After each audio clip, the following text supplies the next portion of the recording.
You ever notice how some people light up at parties while you're standing there, feeling like you're slowly dying inside?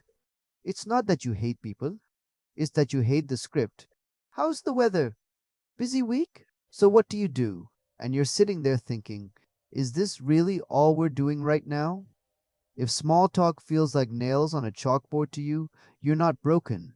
You're just wired differently. And there's actually a psychology behind why some of us would rather sit in silence than talk about nothing. See, most people think small talk is harmless. It's social glue. It's how we connect. But for you, it feels like the opposite of connection. It feels empty. Like you're playing a game where everyone knows the rules, except the rules don't make any sense. You walk into a room and someone asks, "How are you?" And you know they don't actually want to know. They want you to say good so they can say good and you can both move on. But something in you resists. Because if we're going to talk, why can't we actually talk? Here's what's happening: your brain craves depth, not because you're smarter or better, but because surface level exchanges don't activate the reward centers in your mind the same way they do for others. When someone asks you about the weather, your brain is literally waiting for the conversation to start. But for them, it already has. And this creates a weird tension. You feel like you're failing at something everyone else finds easy. You start wondering if something's wrong with you, if you're awkward, if you're cold, but you're not. You're just hungry for meaning in a world that's obsessed with filling silence. Think about it. Small talk exists to avoid discomfort. It's a buffer, a way to test the waters without diving in. And for a lot of people, that's perfect. It's safe.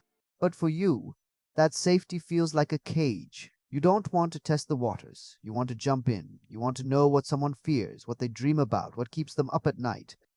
But here's the tricky part: most people aren't ready for that. They're not used to it. So when you skip the small talk and go straight to the deep stuff, they pull back. They think you're intense. They think you're too much. And you start to believe maybe you are. So you learn to play the game. You smile. You nod.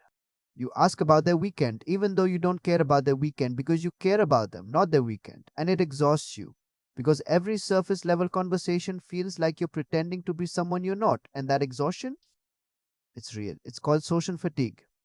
And it hits people like you harder because you're not just talking, you're performing, you're translating, you're code switching between what you want to say and what you're supposed to say. And that takes energy. But here's what nobody tells you: the people who love small talk, they're not your people. And that's okay, your people are out there. The ones who also hate the script, the ones who want to skip the weather and talk about what actually matters. And when you find them, the conversation doesn't feel like work. It feels like breathing. The truth is, you're not antisocial. You're selectively social. You don't hate people. You hate shallow interactions that pretend to be connection. And once you stop seeing that as a flaw and start seeing it as a filter, everything changes. Because here's the thing: small talk isn't wrong. It's just not for you. Some people need it. Some people thrive on it. But you don't. And you don't have to. You don't have to apologize for wanting more. You don't have to force yourself into conversations that drain you just to seem normal. What you do need to understand is this: depth takes patience. You can't skip to level 10 with someone who's still on level 1, and that's not their fault. It's just timing. So maybe the small talk isn't the enemy. Maybe it's just the doorway. A doorway you have to walk through to get to the room you actually want to be in.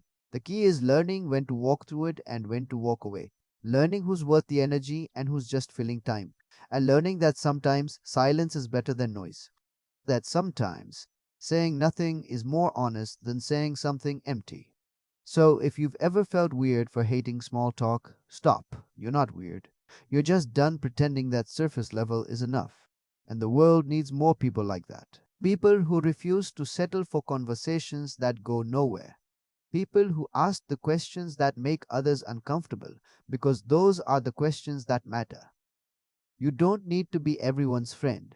You just need to find the ones who speak your language, the ones who don't need a script, the ones who understand that real connection doesn't start with "how's the weather?" It starts with "how are you really?" And maybe that's the only small talk you'll ever need.